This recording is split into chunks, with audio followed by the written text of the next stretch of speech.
Masakit man sa akin ito, ngunit kailangan nating gawin ang tama. Hindi ako pangulo ng aking pamilya. Hindi ako pangulo ng aking kaibigan.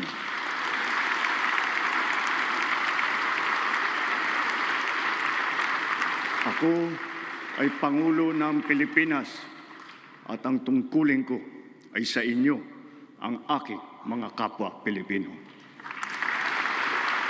Mga kababayan ko, naririto ako muli upang tuparin ang ating katungkulan at magbigay ng ulat sa inyo tungkol sa estado ng ating bansa at sa mga ginagawa ng inyong pamahalaan.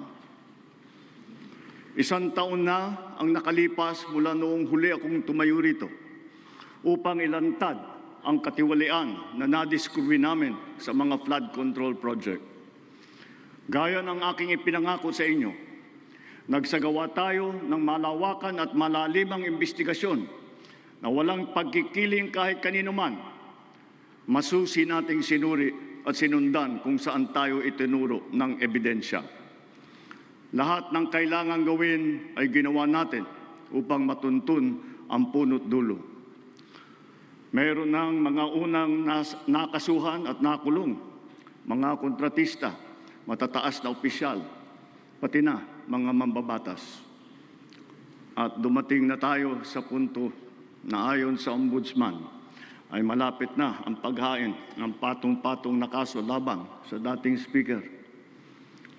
Masakit man sa akin ito, ngunit kailangan nating gawin ang tama. Hindi ako pangulo ng aking pamilya. Hindi ako pangulo ng aking kaibigan.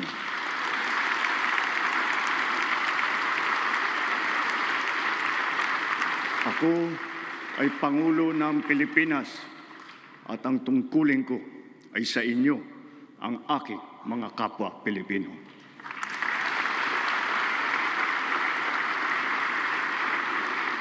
Kaakibat ng mga naisampang mga kaso tiniyak ng inyong pamahalaan na mababawi mula sa mga nagsabwatan ang nakuha nilang pera ng taong bayan. Gayon din, pinigilan natin ang paglabas ng pera ng bayan na ipambayad pa dapat sa mga depektibo, peke o guni-guning mga proyekto at mapupunta lamang sa mga bulsa ng mga tiwalaing kontraktor at opisyal. Halos 25 bilyong piso ang halaga ng nabawi, frozen at napreserbang mga pera at ari-arian ng mga akusado. Ang mahigit 800 milyong piso dito ay agad nating nabalik sa Treasury. Lahat ng mababawi mula sa mga sangkot na tiwali ay agad ibabalik sa kaban ng bayan.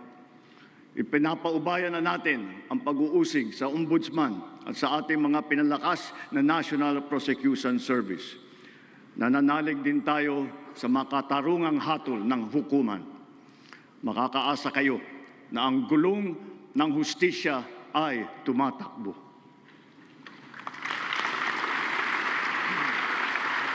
Sa